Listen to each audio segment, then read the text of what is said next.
great start, isn't it? Yeah, no, not really. No. I'm trying to think of all the people that they've not done great things with, like Ricochet and Keith Lee, and pretty much anybody that called up. Anyway, we'll move on. Anyway, yeah, let's move on. So the first match, it was Trish Stratus and Alita against the team of Mickie James and Alicia Fox. So when we were at, I believe, was it NXT TakeOver Brooklyn, when we walked in and we saw on screen that it was going to be Trish Stratus and Alexa Bliss. Do you remember? Nope. That's a good start then, isn't it? So when we got to the arena, they've like the TVs on the wall when you're walking around the arena, and on the first one I saw, it said Trish Stratus is going to face Alexa Bliss at the first ever Women's Evolution. I remember seeing that and being so excited. Thought we'd never see this match and it's going to happen, and then Bliss gets a concussion and this match can't happen. So that is why it's a tag team match. So I think the original plan was for Trish to face Bliss and Lita was going to face Mickie James. I think that was what the rumoured plans were. And then obviously Alexa Bliss got a concussion. So then they chucked in Alicia Fox of all people. Yeah. I mean, surely there was someone better than Alicia Fox. It's like she's always just there. Like, I think we talked about it before when she was part of Team Bella. She was just there. Like, why was she just there? But like, what does she do now? That's my question. Like, I know you don't know the answer to that. I think internet rumours. Like, I don't know whether this is true or false. I read somewhere that she has like a drinking problem or something, but I don't know how true that is. I hope not. It's awful. So, yeah. Well, anyway. So Alexa Bliss actually is involved in the match in an aspect in that she is with Mickie James and Alicia Fox, and she actually comes out and introduces them. And I do enjoy when they're sort of all coming out on commentary. Renee Young is states that Mickie James will definitely be in the Hall of Fame, and then Michael Cole chips in and is like, "Well, that Alicia will be as well." And none of the commentators say anything. They just sort of it's like silence, like crickets. Yeah, of course she is. And also Alexa, Mickie James, and Alicia, they're all in Alice in Wonderland themed costumes. So I think obviously Alexa is Alice, Mickie is Queen of Hearts, and I want to say Alicia is the Mad Hatter, but I could be wrong. Yeah, I think so. Yeah. Yeah. So just before we get into the match, if you are a fan of the 2K20 content on the channel, there is every match for this pay-per-view in a playlist that I've done before. So you can check out every match from this pay-per-view that I've recreated on 2K20 in the playlist part of the channel. So back to the match. So my first note is Trish Stratus looks amazing, obviously. She does well. You've always had a bit of a crush on it. Well, a bit is a bit of an understatement, isn't it?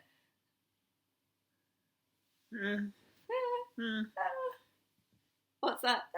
Oh. So anyway, oh dear. I wasn't really a fan of what Lita was wearing there. I didn't really like her attire. I did like that she still had a big thong out though.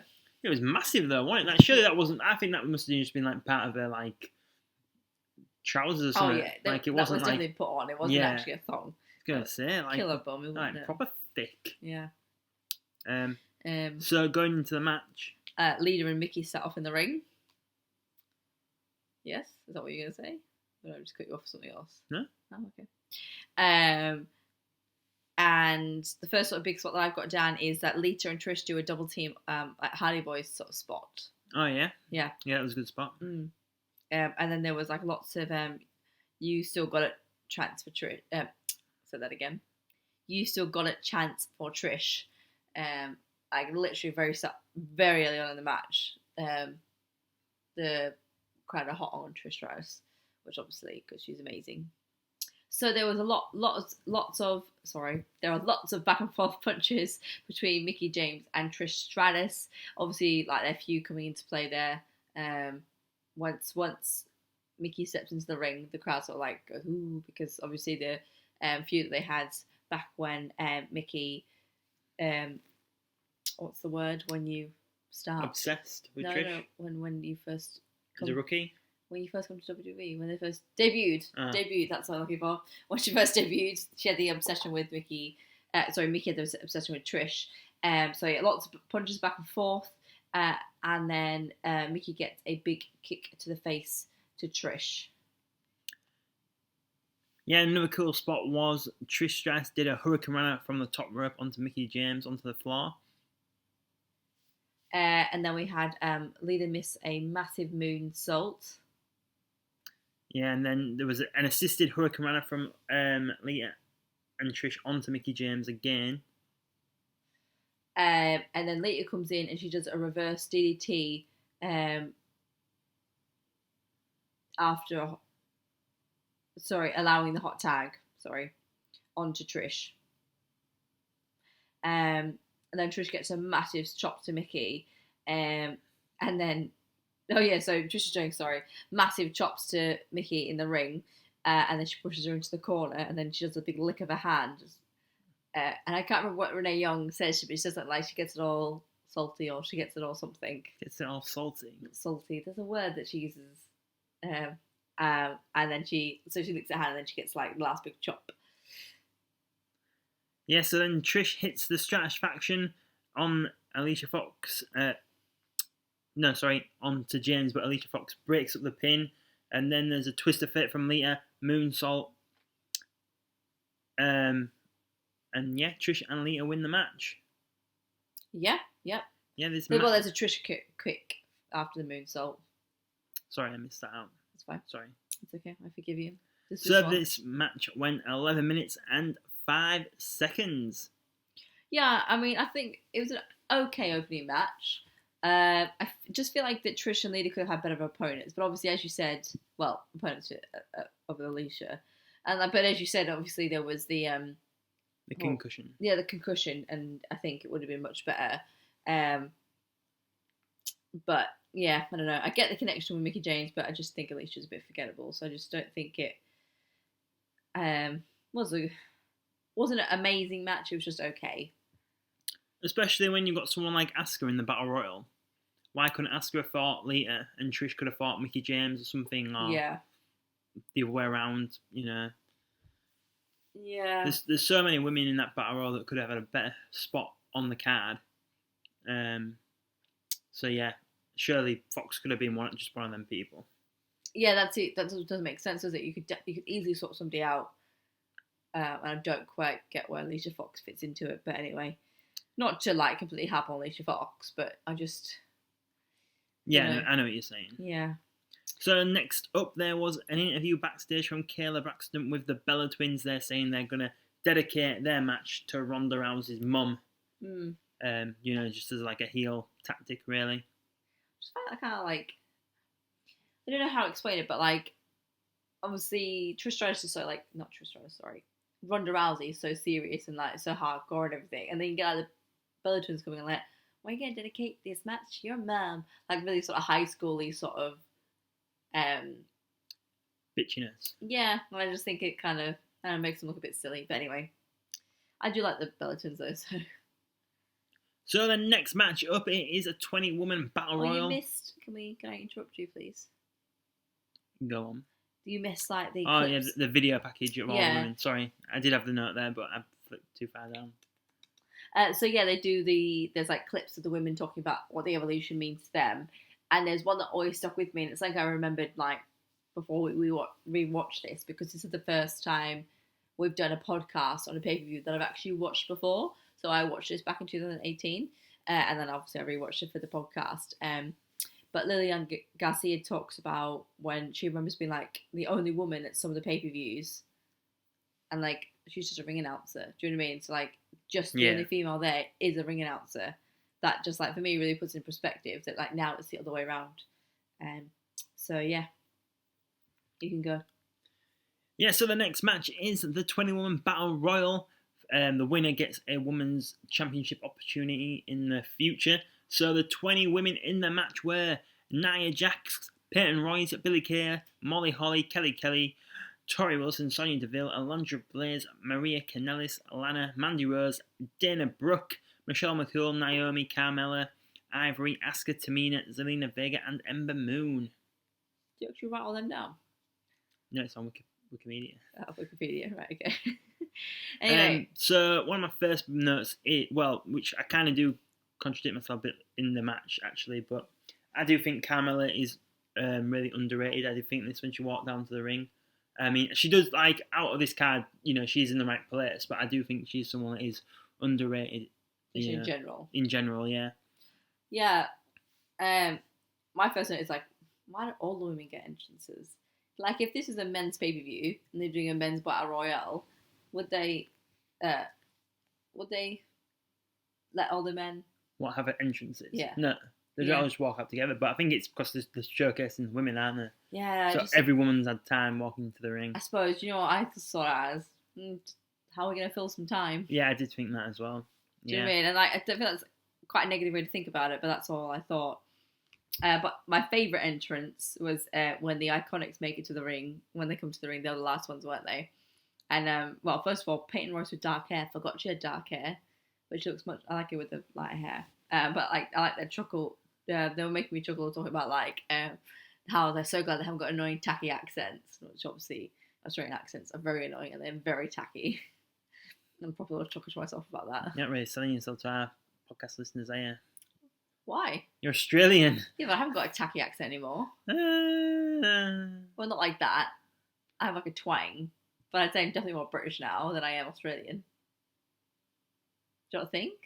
Yeah, I don't know. Yeah, You just think I'm annoying anyway. No, it's just like it's just your voice to me, isn't it? Like I don't think of you as Australian or English. It's just your voice. Oh. Okay. So Maria Kanellis in this match, like I said before, she just given birth 5 months earlier, and she's in the ring. Yeah, that's pretty amazing. That is incredible. I'm actually 5 months postpartum myself, and I couldn't imagine doing anything like that whatsoever. You've been going for runs though, and working out and stuff. Yeah, but I've not been in a... Yeah. Maybe. It's not like you've just been like sat on your ass eating cheese and drinking wine. Unlike tonight. Same point as I said for Carmella. I do think Maria Kanellis was very underused there at this time, as well as Mike Kanellis. I do think he was very underused. When they debuted, I thought, good things were going to happen, but no, it didn't. You do see Mike and their daughter in the crowd. She's got her little earmuffs on. Oh, it was so cute, wasn't it? Also, another note I did make out before we go into... No, actually, there's 2 points I want to say, actually. Dana Brooke, she was someone else who was better in NXT. Her character in NXT was far better than what they've done on the main roster. They did try and do it when she first came up, but it just didn't work, did it? Emma, she was with Emma when she first came up, but I can't really remember what happened. I don't know if Emma got injured and then that's why she got paired with Charlotte. But yeah, her character in NXT was so much better. Asuka deserves a better spot. We've already kind of said that, but that was a note that I'd made. And another note before we get into the match, Tori Wilson, she doesn't age. She looks amazing exactly as well. The same, doesn't she? Yeah. I know. I want to take whatever she's taking. So, like you said, the Iconics are the last ones to the ring. They make some jokes and stuff before they get into the ring. Why have they broke up the Iconics? It just baffled me, considering they have a women's tag team championship, like belts. Yeah, and they've just now Peyton Royce is teaming up with Lacey Evans. Like, what is that? Why? I don't see why Billy Kay couldn't have just been Peyton Royce's manager or something. If they see Peyton Royce as the star, just let Billy Kay be a manager or something. Yeah. But I do really like Billy Kay. I think she's so funny. She's so funny. I think she could, be a big film star, and I think she'd be really good at that. Is it Amy? Is that Amy Schumer? She's called. Amy Schumer. Yeah, I think she could be in kind of films like she is. Yeah. But obviously, Billy Kay would be a lot better than she is. Do it okay. But yeah, so then when the Iconics get into the ring after they psyched off all the older people, haven't they? Yeah. Really? Well, not the older, the former superstars. So they all gang up on her, and the Iconics sadly are eliminated literally within the first couple of seconds by all the former superstars. And then the next sort of elimination, Mandy and Sonya double team Kelly, and then Mandy kicks Kelly off the apron for her elimination. So that was Kelly eliminated. I always think Kelly is a weird name. Her real name is Barbie Blank or something. No, or Barbara Blank. Barbara Blank's. I'm sure it's a name. Like a real name is Barbara Blank. I'm sure it is. No. Yeah, Barbara Jean Blank is a real name. That is unfortunate, isn't it? Well, I think it's a better name than Kelly Kelly. Like, if you want someone to be a character on TV, Barbara Blank sounds better than Kelly Kelly to me. No, it doesn't. Yeah, it does. Well, I think they're both pretty awful, to be fair. Well, the gimmick was she's so nice that she got named twice. So she's called Kelly Kelly. Oh. Yeah. Wow. So next up, it was Sonya Deville eliminates Molly Holly with a kick to the side of the head. That looked pretty cool. So then Mandy Rose eliminates Tori Wilson, and then she eliminates her own partner, Sonya Deville. Yeah. Obviously saw that coming, didn't we? And then we have Anaya eliminating Alundra Blaze with a really crappy elimination. Blaze almost like just falls out of the ring, really. Like not. Well, even... she's an old timer. Yeah, I know that, but it did. Oh no, it looked shocking. It did not make her look good. You know, like they shouldn't come back. It kind of felt like that, which is awful because obviously she was so good back in her time, wasn't she? Like. Yeah, it kind of made me think of like something like Eve Marie would have done, like in her very, very early days. Yeah, absolutely. And then next, Nia eliminates Maria with a headbutt, which looked quite brutal. And then Tamina and Nia and Jax face off, and the commentary sort of make out like, "Ooh, look at these two, like the bigger built women, I suppose." You know. I don't know. Tamina wrestles in all that leather. It's just awful. Just like the leather. What can we say? And then so you think they're going to face off, but then they go at everybody else. And Tamina throws Lana out the ring. And then everyone gets involved for like this. Oh, sorry. Tamina throws Lana out the ring. And then after working together, Nia turns on Tamina with a body slam. And then that's when we go into the big suplex. So everybody gets together, don't they? Like, it's like a quadruple suplex. And it's just stupid. It annoys me. Why? Because it's like, it's just so planned. Do you know what I mean? It's just so planned. No woman is going to stand there in an actual fight and like oh, we'll count on all the people, make sure we're all there. And they're all going to do 1, 2, 3 in a suplex together. Like, it's like watching like synchronized swimming or something. I don't know. Just like, that really bothers me. Really, really bothers me. Like... just does. Anyway, after our suplex, what? No. Laughing at me. We have Carmella, and obviously I forgot she had dark purple hair. Yeah, not a great look for her, really. That stage. Like, they did actually go with her attire, I do think, in this pay-per-view, but overall. Anyway, she starts off with, she goes for her dance break, and she starts doing her dancing. Oh, sorry. So she starts a dance break, and then Ivory gets involved, doesn't she? You think that Ivory's going to start beating her up, but then she gets into start doing the dance break as well. Yeah, and then Carmella and Ivory eliminate Mandy Rose working together. Yeah, and then we've got a load of like Emma Moon starts kicking up, doesn't she? And so Emma Moon eliminates Dana Brooke just by like tossing her out completely. And Michelle McCool hits a big boot on Ember that looked like it proper sucked. Yeah, and then Ember Moon eliminates Michelle McCool, and she. What do you call her? Ember Moon. Ember Moon. There's a bet in it, darling. I say that. Ember no, you Moon. don't. Ember Moon. You said Ember Moon. I don't. Ember Moon. Ember Moon. Ember Moon. That's what you say. Right, Wikimedia. I think you got to judge on my pronunciation. Go on, darling. Ember Moon eliminates Michelle McCool, kicking her off the top rope. Then we have Tamina eliminating Naomi, throwing her really high off the over the rope.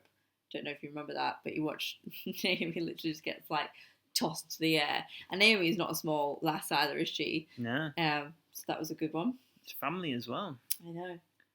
So I did say I think Carmella is very underrated, but she botches this head scissors there on Ember Moon. It looked pretty awful. Next again, Ember Moon eliminates Carmella. So like in the elimination, Carmella's doing like the moonwalk, Ember Moon picks her up into the corner and chucks her over the top. And then Asuka eliminates Ivory.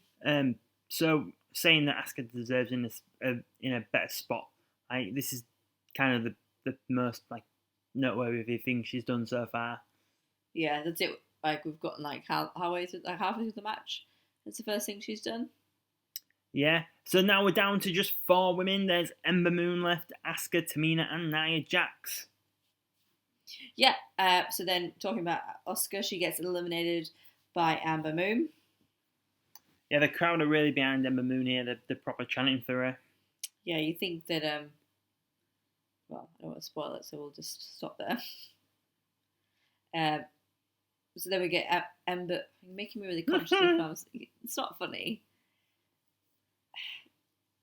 Ember Moon does a handspring flip and hits Tamina in the corner. Yeah, then Ember Moon hits a clips on Tamina and then eliminates her. And that leaves Nia and Ember Moon as the last 2 people in the ring. But then out of nowhere, Zavina. Who? Savina. No. Oh, God. Zelina. You're making me panic now. Zelina Vega. Shh. Zelina Vega comes in. I'm not sure what happened to her in the beginning of the match. I didn't see what happened. I think she just got Right hit and rolled to the outside. Anyway, and she comes in whilst Nia and Moon are fighting on the ropes. Nina. Oh, God. Zelina pushes them, thinking that she has won, and she turns her back to them and celebrates in the ring. Obviously, though, she hasn't won. So then Nia Jax, she picks Zelina Vega up over her head and throws her onto Tamina onto the outside. It looked absolutely awful. You see Zelina Vega's head bounce off the floor. Nia Jax just doesn't seem to have a lot of care with people sometimes. The way she manhandles them. Brutal, just she? Just watching. I'm sure Zelina Vega got a concussion from this or something. I mean, there's no surprise really watching it. You just see her face just bounce off the floor even. I think we've talked about it a few times on the podcast, just how unsafe. Yeah, unsafe Nia is, and that. I don't know. Just seems to follow around, doesn't it? Anyway, so then Ember Moon gets a great drop kick, but however, Nia does a slam onto Moon and then throws her out the ring to win. Which, to be honest, I was disappointed about. I didn't want Nia to win. I would have much preferred Ember Moon to win. No, yeah, totally agree. Yeah. This match went 16 minutes and 10 seconds. Then Charlie Caruso comes into the ring and interviews Nia Jax. It wasn't a great interview. Nothing really special was said. Yeah, I don't know. I enjoyed it. I think it was one of the better battle royals that I've seen. Yeah. It's just a bit of a shame who won it. Yeah, I think so. I don't know. I'm just not a massive Nia Jax fan. No, I agree. Anyway, next match we have is the Mae Young Classic Final, and it is Toni Storm versus Io Shirai. Yeah, so in the Mae Young Classic to get here, Toni Storm beat Ginny. She beat Hikaru Matsutu. You try and say this name. Matsu. Yeah. That Japanese wrestler. You absolutely botched that, didn't you? Matsuotta, right? Hira Matsuotta, that's what we're calling her. The Japanese wrestler. So she beat Ginny. What are you going on about now? The Mae Young Classic. Yeah, no, that okay. I'm trying to say who Io Shirai and Toni Storm won to get to the final. Okay. So Toni Storm beat Ginny, the Japanese wrestler that I've just named 5 times, Mia Yim, and damn it, there's another Japanese wrestler. Miyaku Satamura or something. This is fun. I'm enjoying this. How about you? And Io Shirai, she beat people that are a lot easier to say. She beat Rhea Ripley, Deonna Purrazzo, Z6, yeah, that really helped, and X-Side Brookside to get to the final.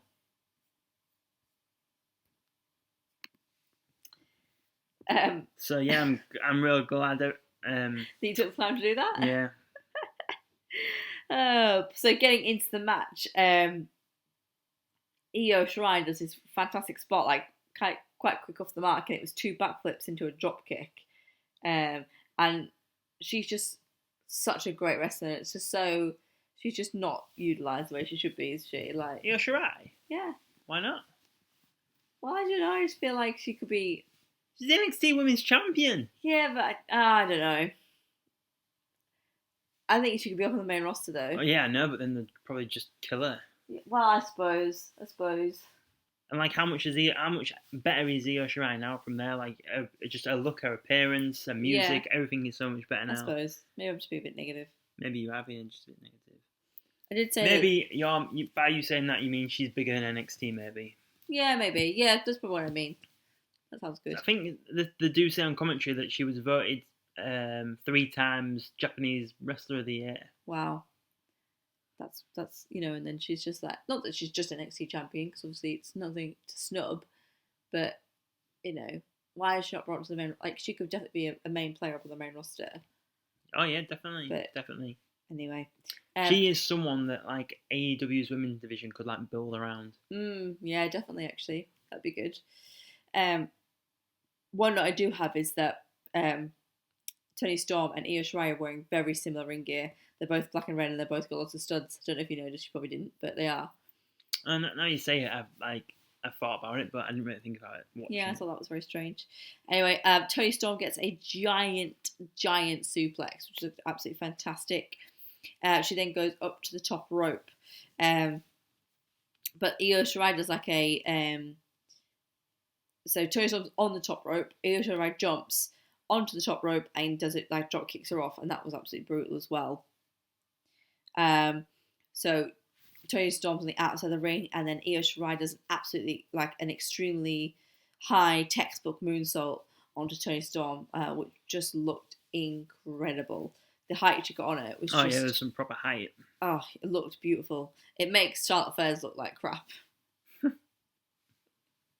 Sometimes Charlotte Flair's is just a bit like falling with style, like it's a bit of a Buzz Lightyear. Yeah. So next up there was a German suplex from Toni Storm onto Io Shirai on the apron, the hardest part of the ring, so they say. But what is actually the hardest part of the ring? The ring post? Yes, well done. Oh, good. I'm proud of myself there. We have Io Shirai beating down Toni with lots and lots of forearms.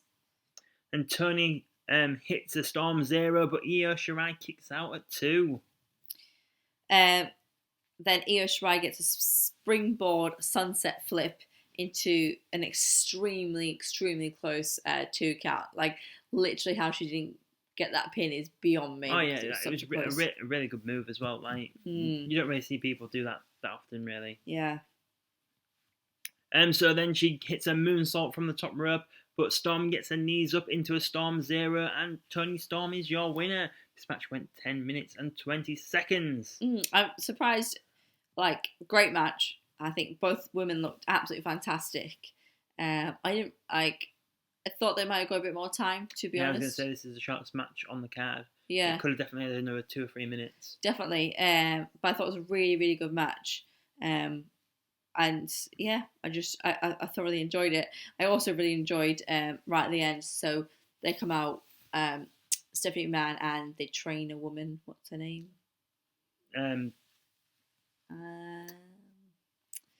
on the top of my tongue, but I don't actually think it's the name. I think my phone has spell checked it to Sarah Amada, but I'm sure it's not actually, her name's not Sarah. It's like Seba Mahada or something. Oh, anyway, the trainer, the NXT Women's trainer, they come out and they give the girls flowers, and Toni gets a trophy, but obviously for winning, and like Toni's face is like, she's just shocked, and it's just hilarious. She's definitely overwhelmed. It's lovely to see. So following that match, unless you have some more notes to say. I was just gonna say, do you remember when we saw Tony Storm at NXT Takeover, NXT UK? Yes. And she hit your hand? Yeah, well, yeah, she did touch my hand actually. Yeah, but that's not what I was gonna say. Oh, okay. I was just gonna say when the shout, Andy Shepherd, the ring announcer, is like, "I'm from Gold Coast, Australia," and you just hear you going, "Yeah!" The one person in the crowd. It's my hometown. I know. So if you watch back that episode of NXT UK, you will actually hear me shouting, just saying. Yeah, because you're the only one that is. In York, in the middle of January. In York, So next up, it is they're advertising that the theme song for Evolution is a little mix with their song Salute, and then it goes into more clips of women saying what Evolution means to them. And from there, we go into the next match, which is a 6-women's tag team match. It is a Riot Squad versus Sasha Banks, Natalya, and Bayley. Yeah, but before we get into that, I'd just like to say, if this is your first time listening to the Man and the Wife podcast on YouTube, please hit that subscribe button and like this video if you're enjoying what you're listening to, and check out the other content out on the channel. But now, back to the match. So, one of my first notes is here, Bayley's like, at this time she was so wrongly used. I do think when she came up from NXT, she should have been like positioned like better, quicker. She could have been like a female John Cena in my eyes, but they just didn't pull the trigger in the right way. Yeah. Also, before we get into the match properly, Sarah Logan, someone else I think who was very underused. She never got to hit her full potential, which is a shame. When they did the cuts. Was it in April or March when they let a load of people go? Yeah. Sarah Logan was the only female that got released. Was she? Yeah, which... Of all the females you've got, I like some of them who, like... Well, there might have been some lower talent females that got released, but on the main roster, she was the only female that got released, which... God, that must have been gut-wrenching for her. Did she not fall pregnant soon after, didn't she? Well, yeah. Talk about being opportunistic. Maybe he was just trying to make her feel better. God. Let's get into the match then, shall we? Yeah, so one of this was maybe one of the best spots of the whole show, to be honest. There was Bayley goes to slide through the post, and Sarah Logan kicks it into the post. Yeah, that was a really good spot. Yeah, and then they sort of the Riot Squad are sort of all working over Bayley, and there's a lot of Bayley trying to get the hot tag, and they're sort of doing the double teaming and all that jazz. And finally, Bayley gets the hot tag, and then Sasha gets the double knees from the top rope onto Ruby Riott. That was a great spot. Then we get Bayley does a Bayley to belly into a pin on Ruby, but Liv pushes Sasha onto them to make the break. And then my next note is, why is Natalya even in this match? She hasn't done anything. But then she gets into the ring just after I write that note. And she could have easily been in this Battle Royal. Yeah, definitely. So then Natalya finally gets into the match.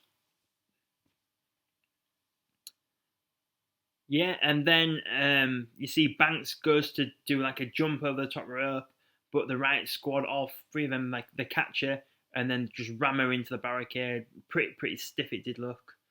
I was surprised how much the Riot Squad got to work over the baby faces really in this match. Because Riot Squad isn't really a team that they really put a lot of time and effort into, I don't think, really. So I was surprised how much offense the Riot Squad got in this match. Yeah. So then next up, Ruby Riott goes to do a move off the top rope onto Sasha, and Bayley comes in and crawls over Sasha and takes the hit, taking one for the team so her friend doesn't get hurt. Yeah. Natty does a double sharpshooter, which actually looks good because I've seen her do some before and it's just looked bloody awful. But no, that one did look pretty well. And then there's a powerbomb from Natalya. Bayley hits an elbow drop. Then Sasha hits a frog splash for the win. This match went 13 minutes and 10 seconds. Yeah, see now, I wish, I can't believe that this match got 13 minutes, but the Mae Young Classic one only got 10 minutes. Just saying. Yeah, I did enjoy seeing the Riot Squad have a bit more exposure, maybe, in a way. Do you know what I mean? Like they got a bit more time, whereas three's better than one in one sense. Do you know what I mean? Yeah, I suppose. I mean, like letting three women have more time than Toni Storm. I mean, that's what I mean. Yeah, I can see what you mean. I wish, personally, for me, I wish that that the Toni Storm and Io Shirai got more time. I didn't particularly enjoy that much. Wasn't the thing is no, I know what you're saying. Like, it wasn't because it was a really bad match. It's just there were some really good matches on this card that just looked not as good as the other ones. Yeah. So the next match is Kairi Sane defending her NXT Championship against Shayna Baszler. So we actually saw Kairi Sane win the championship at NXT TakeOver Brooklyn. Yeah. So getting into the match. So the match actually starts off really, really quickly. Gets really hot into it quite quick. And Shayna starts doing some really brutal, I'm trying to think of the word, like maneuvers, I suppose, on Kairi. And she twists Kairi's arm round and then she like stomps on it. Yeah, she looks brutal. Yeah, all sorts of stuff like that. She then pulls Kairi's arm back. She does lots of working over her arms, and almost looks like she snaps it back. Now I don't know if this is like a what's the word? I can't think of any words today. If this is either Shayna making these moves look amazing, or if it's Kairi's is super bendy so she can handle it. I don't know, but the way she pulls her arm back, how Kairi didn't like. Her arm didn't pop out of her shoulder is absolutely beyond me. Yeah, no, I think it's Shayna being a good in-ring worker and Sane knowing how to sell really good, I think. Yeah, they just work so well together. So Michael Cole says both men getting to their feet by accident. Oh, come on, Michael Cole. Yeah. So Shayna gets on the second rope, holding Kairi by one arm, and Kairi's like dangling over into the outside of the ring, and then Shayna just drops her and she just falls like a bag of sand onto the outside of the ring. Next up, Sane hits a nice DDT onto Shayna Baszler, and then is that from the top rope? No. And because I've wrote Sane, I keep on going to say Shane. It's a bit annoying when there's a Sane and a Shane. Shayna. Yeah. So Sane hits a crossbody onto Shayna on the outside. That was a pretty good spot. And then Sane sends Shayna into the front row. So in the front row, I'm just laughing because I'm mixing my words up in my head before I say them. There's a load of NXT talent, and two of them are Marina Shafir and Jessamine Duke. Yeah, so then Jessamine Duke grabs Kairi Sane's hair and starts pulling it.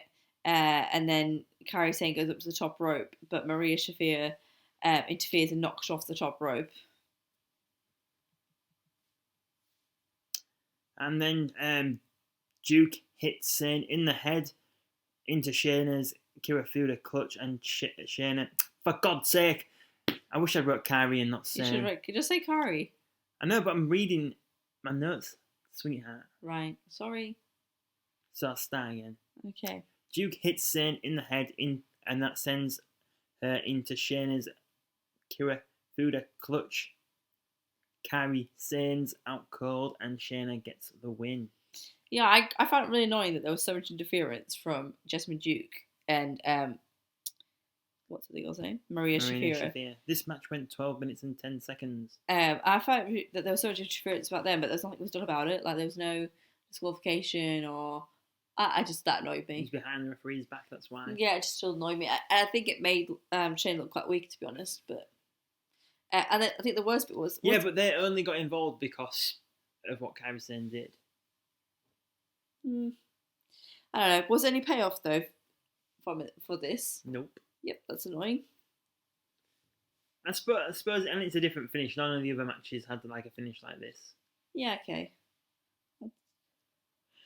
I don't know. I just feel like it just bothered me a little bit. Just a little bit.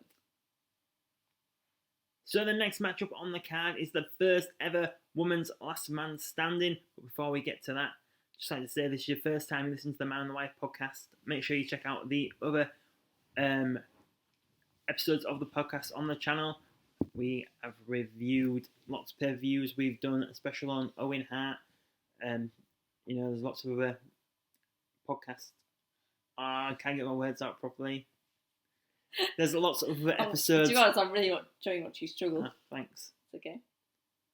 So basically, just check out the other episodes of the Man and the Wife podcast. There's a playlist for you to go through and have a little scroll. Yeah, thanks, Dan, for helping me out there. No problem. So going into this match, Becky Lynch against Charlotte. So I never already said this, but we were there at SummerSlam 2018 where Becky Lynch turned heel, attacking Charlotte Flair after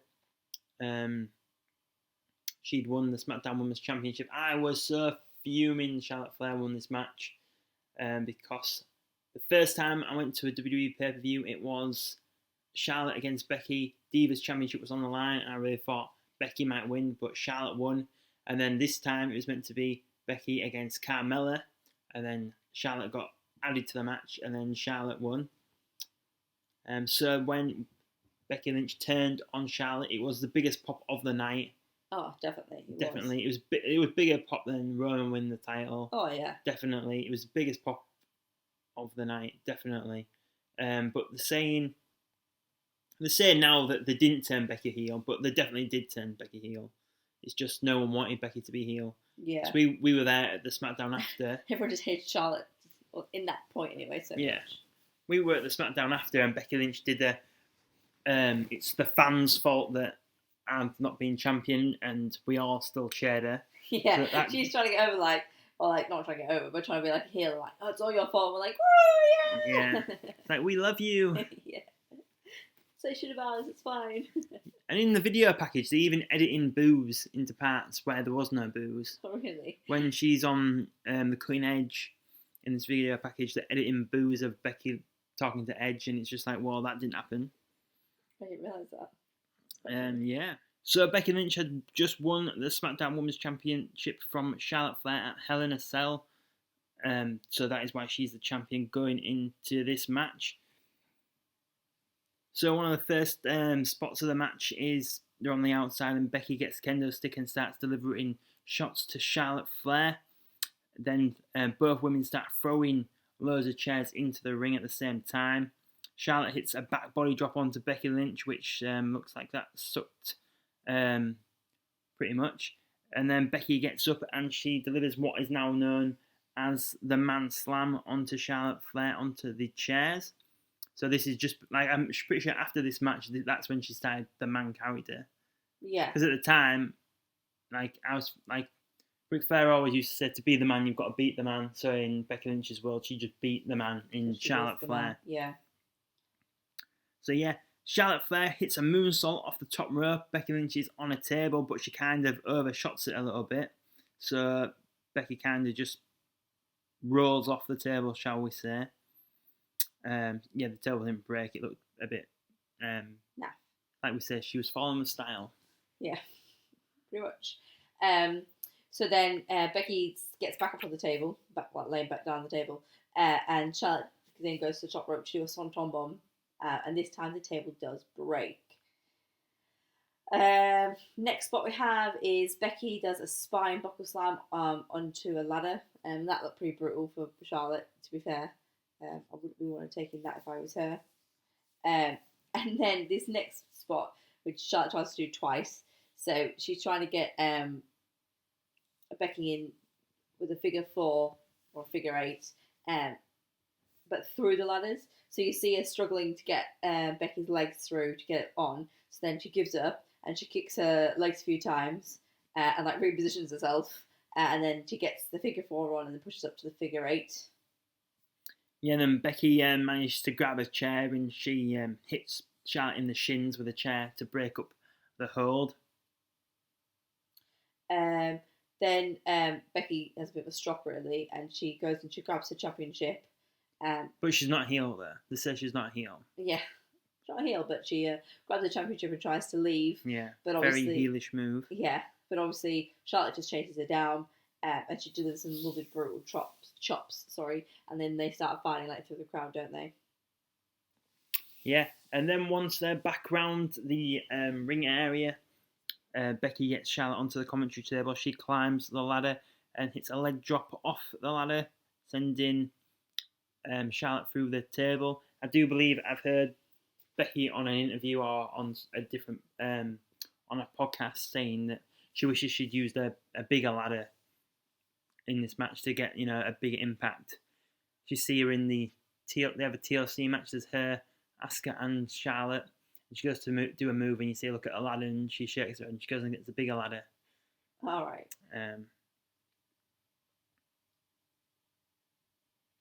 So after that, Charlotte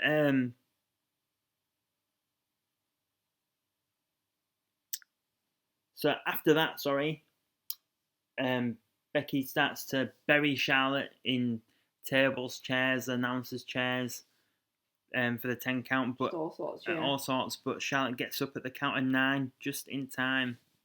Yeah, then Charlotte picks up a kendo stick, and Becky looks petrified, and Charlotte unleashes on Becky with the kendo stick, and then she falls by a massive spear. So then, sort of at the end of the match is Becky powerbombs Charlotte through a table from the apron to the outside of the ring for the win. And I put on here that the right woman won. It was a really good match, though. Yeah, Charlotte does nearly get up, though, doesn't she? She's nearly stumbling, up. yeah. But she doesn't, so that's the main point. Yeah, for me, I was just watching this match back now. It's just annoying to see that they say that they didn't turn Becky heel, but she's clearly meant to be a heel, and Charlotte's meant to be the babyface in this match when it's just not working. Like, to me, it's just not working. Yeah. Like, Charlotte is a born heel. I don't know why you want to be a babyface. It's just, yeah. They just don't. They do anything, do they? Did you notice a certain referee rundown? When there's a lot of referees running down to help Charlotte flare up, there was a certain AEW referee ran down. No. Aubrey Edwards was at this all-women's pay-per-view as a referee. Really? Yeah. One of the few. Actual referee? Did she referee a match? She was round the ring for the Battle Royal. But she didn't actually referee a match? No, I don't think, not a proper match, no. She was part of the Mae Young Classic that year, though. Oh, right. I did say I do remember seeing her in in WWE refereeing. But now, like in AEW, she's just like a... She's like she's not the main referee, but she feels like the main referee. Yeah, that's it. And like her just being there is just totally not, was it? Like, yeah, it's not a big deal. It's not like, ooh. She's kind of got, to me, in fact, it kind of feels like she's got more like star power than any of the other referees. Yeah. I think it's more just the way she works, and Jericho tries to get in her face and she doesn't back down, a bit like Earl Hebner back in the day. Like, wrestlers used to get back in his face and he used to like shout back at him. He didn't take any crap. Yeah. So next up it is the main event. It is Nikki Bella against Ronda Rousey. I'm really surprised that Nikki Bella got the main event. Like, I'm not surprised that Ronda did, but I don't know. She's got name value there more than anyone else because of Total Divas and Total Bellas and stuff. So I remember at the time thinking this shouldn't have been the main event. It should have been Becky and Charlotte. But watching it back, I do think the right match was the main event, really. Yeah? Okay. Yeah. I mean, it's to be honest, I forgot what a good match it was. Well, not like a good, not a good. It's a better match than I thought it was going to be. Even though I watched it, I just forgot. But when I was watching the entrances, I forgot how much I like Ronda. Like, I genuinely got excited as Ronda came out. Oh, wow. I was like, I forgot how much I like her. And I even got that little bit of excitement, and I was like, oh, I must wear my Ronda shirt more often. Yeah, so the Bella Twins returned at SummerSlam. They were like congratulated Ronda when they won the title. She won the title, and then obviously they turn on her. That's how this match, comes about. Yeah. But it's like, why does 95% of women's matches have to be we were friends and now we've fallen out? Like, all the men's feuds aren't we were friends now we've fallen out. Sasha and Bailey, they were friends, they're falling out. Becky and Charlotte, friends, are falling out. Nikki Cross, Alexa Bliss, they were friends, now they're falling out. Tegan Nox and Dakota Kai, we could keep on going on, but we won't. We won't. Like, the only, I might be wrong. This is just the top of my head. But like the only feud I can think of like that wasn't friendship based in the women's division was really like Brie Bella and Stephanie McMahon when they had their feud. Oh yeah, that's a good shout. Trying to think of some more. Main storyline feuds. Because I was thinking Alexa Bliss and Nia Jax, they were friends, weren't they? Yeah. I don't know. Anyway, good point.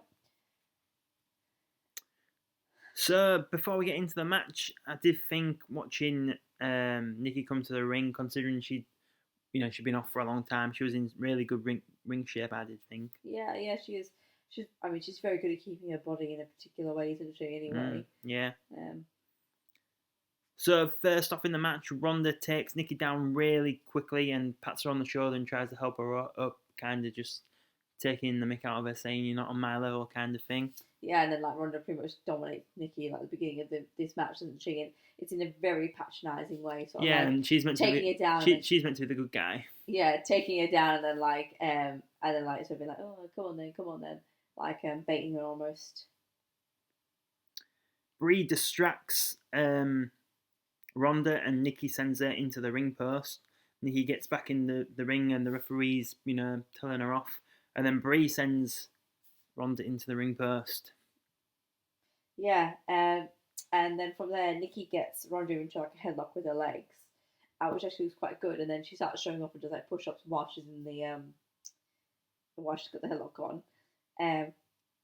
Then Brie gets some more interference and she hits Ronda over the head as Ronda's head she like sort of goes through the ropes a little bit, and Brie hits her in the head. And then Nikki slams Ronda's head into the ring post.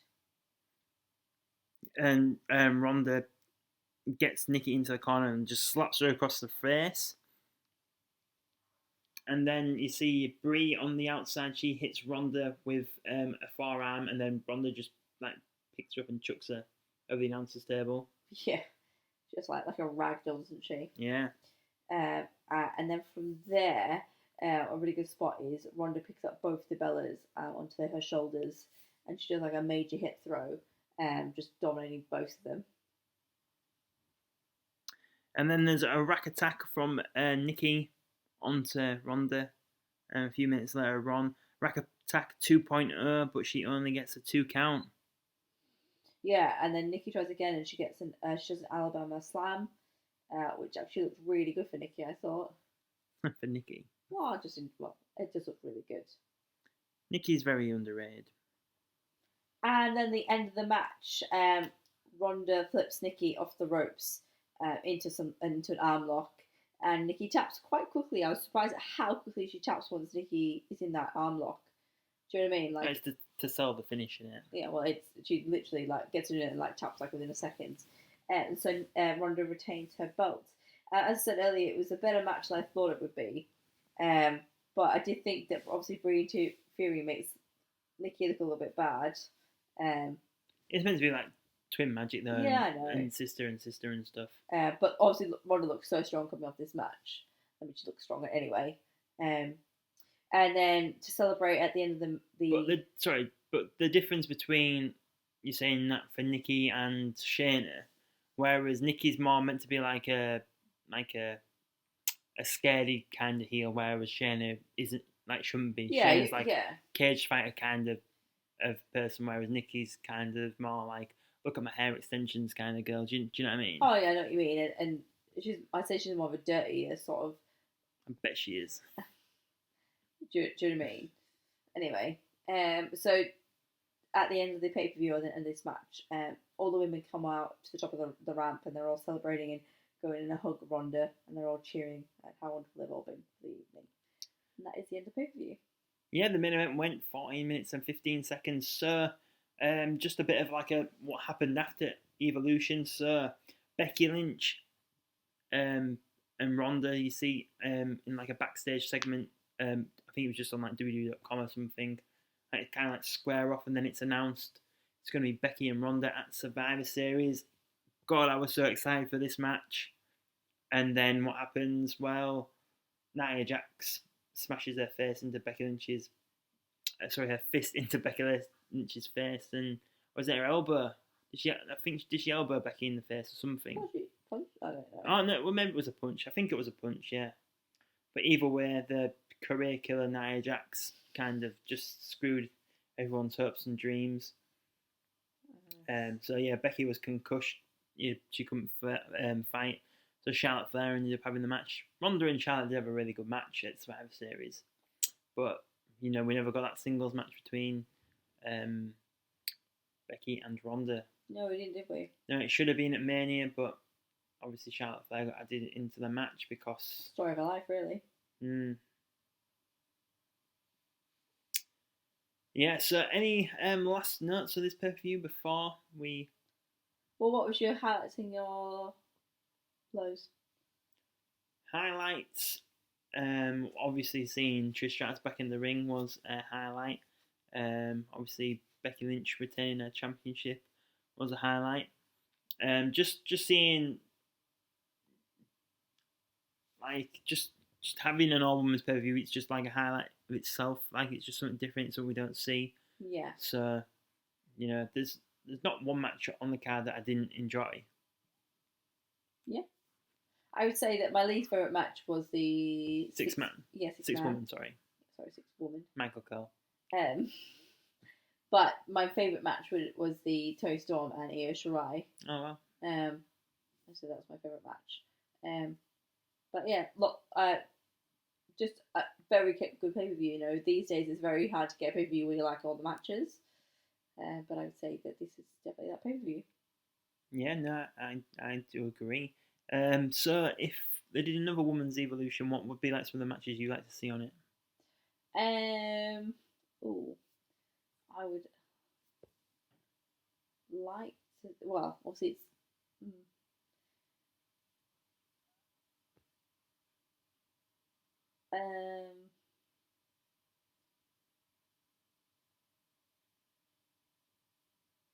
This isn't like good content for podcast listeners, darling. I know. I literally can't think of anybody. Like, someone asks you a question, you're like, I don't know.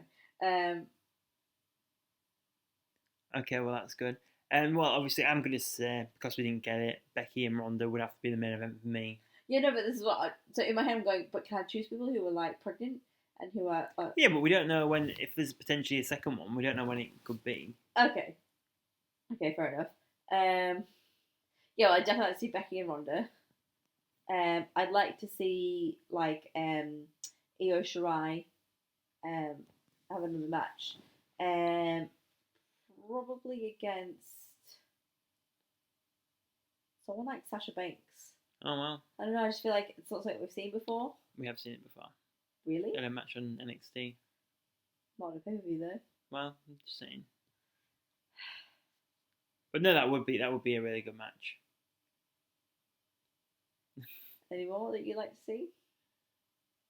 Well, because the Bella Twins have come out and said that they would like to come back and have a shot at the women's tag team titles, but they always say that they're done and they keep on coming back, so it could potentially happen.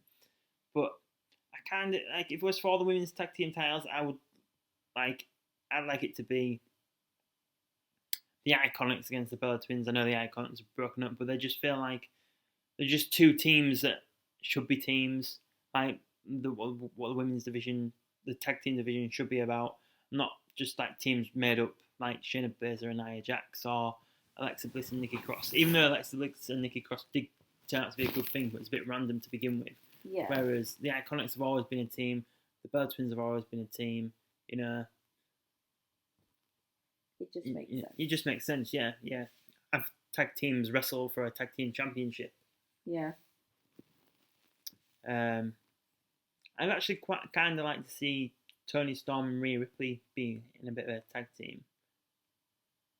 Like, I think that, like, you know, if you had to put a team together for the tag team division, that's a team that I could get behind. Okay. Yeah. Any other thoughts on? No? I'm done. No. Okay then. So, well, if you did enjoy this review of the Women's Evolution PPV, please like this video and subscribe to TheMan Games if you haven't already, and check out the other content out on the channel. Thank you for listening to the Man and the Wife Podcast today.